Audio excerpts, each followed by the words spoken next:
Assalamualaikum warahmatullahi wabarakatuh. Perkenalkan, nama saya Gilang Akbar dari kelas 10 TKJ 1.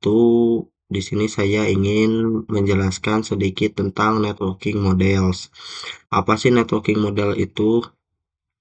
Networking model adalah sebuah model atau referensi dalam pengembangan dan pemahaman komunikasi data pada jaringan komputer. Secara sederhana, penjelasannya seperti ini. Jaringan komputer adalah sesuatu yang rumit dan kompleks, baik itu dari perangkatnya, media, penghubungnya, sampai pada aplikasi yang berjalan di dalamnya. Dan perangkat-perangkat tersebut biasanya diproduksi oleh vendor yang berbeda-beda, seperti router board, ada yang diproduksi Mikrotik dan Cisco.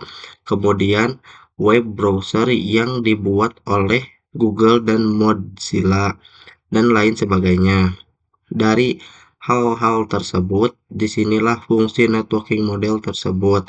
Perannya adalah untuk memisahkan fungsi-fungsi jaringan komputer tersebut. Bagaimana caranya?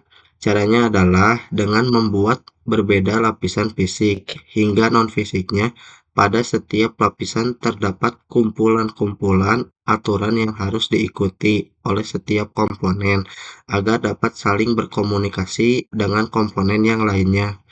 Dengan demikian, dapat kita sederhanakan bahwa tujuan dibuatnya networking model adalah sebagai acuan aturan yang harus diikuti oleh pembuatan perangkat vendor.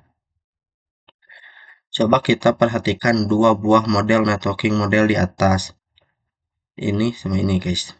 Dapat dilihat bahwa host networking sangat acak-acakan dan tidak terstruktur. Dan pada networking model, maka setiap fungsi jaringan komputer sudah berjalan dengan aturannya. Bukan hanya untuk vendor, kita juga sebagai pengguna lebih dimudahkan dan dalam memahami.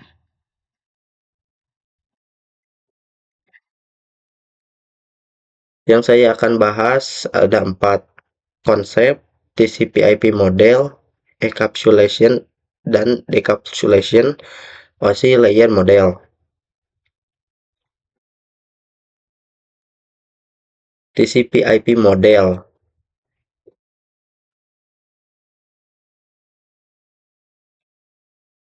Networking sekarang kebanyakan menggunakan TCP/IP model dikarenakan TCP/IP dianggap lebih sederhana dibandingkan OSI model. Sebaliknya, OSI model lebih kompleks, maka sering digunakan untuk kebutuhan pembelajaran. Setiap layer bertanggung jawab mendukung lapisan di atasnya dan menawarkan layanan ke lapisan di bawahnya.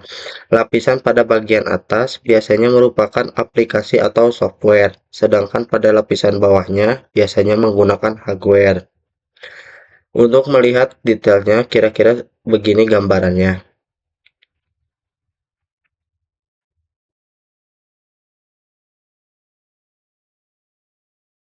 Terlihat sangat kompleks, memang, tetapi untuk mempermudah pemahaman mengenai hal tersebut, kita dapat memulai dari tahapan sederhananya saja sebagai berikut.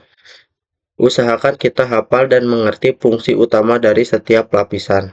Menghafal setiap layer menjadi penting agar kita mengetahui dan dapat menjelaskan dengan mudah bagaimana networking model berjalan.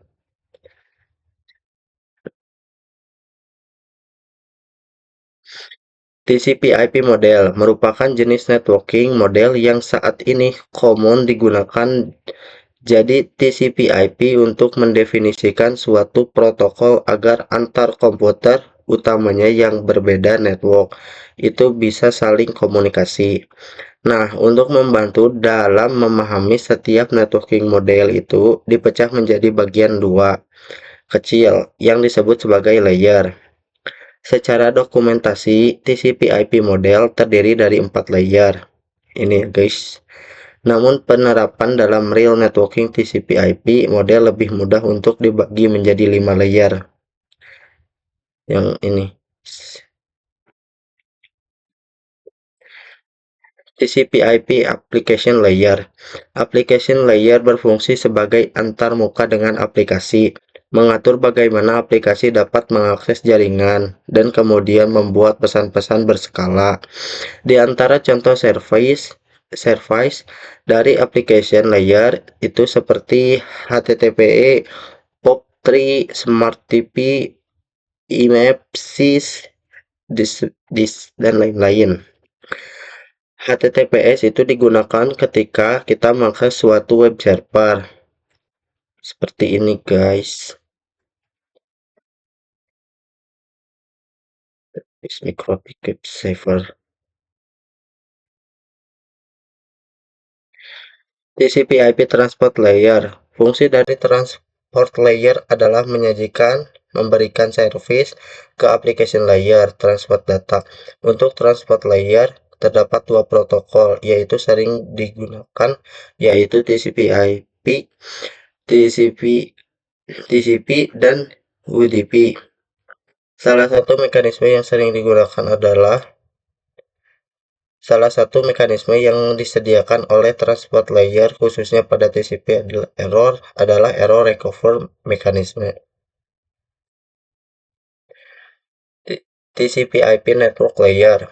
Untuk network layer hanya terdapat satu contoh, yaitu IP. Contoh yaitu IP. Dan IP menyediakan dua fitur yang sangat penting, yaitu addressing dan routing, yang dimana berfungsi untuk menangani konektivitas dan pemeliharaan jalur. Setiap perangkat jaringan memerlukan alamat unik di jaringan. Satu, addressing. Jadi kalau ada yang addressing itu di bawah IP address itu sendiri, yaitu memberikan nama pada perangkat di jaringan komputer. 2. Routing. Routing salah satu fitur yang disediakan pada IP di bagian network layer yang bekerja layaknya kantor pos, mencari rute tercepat untuk sampai tujuan.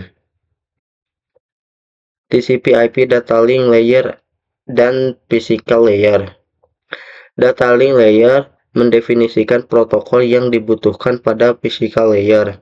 Salah satu fitur pada data link layer ialah FCS, Frame Check Sequence, yaitu Error Detection Mechanism, hanya mendeteksi error pada recover. Addressing yang digunakan pada data link layer adalah MAC address. Physical layer mendefinisikan cabang pada suatu jaringan komputer, mendefinisikan secara fisik apa yang digunakan untuk menghubungkan antar device, seperti komputer ini ke komputer ini, guys. Encapsulation and decapsulation. Encapsulation itu proses membungkus data dengan header pada data di setiap layernya. Adapun decapsulation maka itu sebaliknya.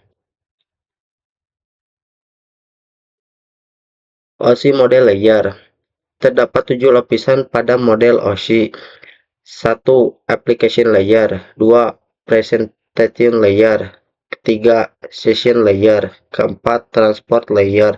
5. Network layer. 6. Data link layer. Dan yang terakhir, physical layer. Lower layer berkaitan dengan user interface dan formatting dan communication session 1/4. Upper layer berkaitan dengan bagaimana data link itu mengalir 5/7. Ini yang 7, guys. Ini yang berurutan 1 sampai 7. Sekian dari saya. Mohon maaf jika ada kesalahan kata atau kekurangan. Wassalamualaikum warahmatullahi wabarakatuh.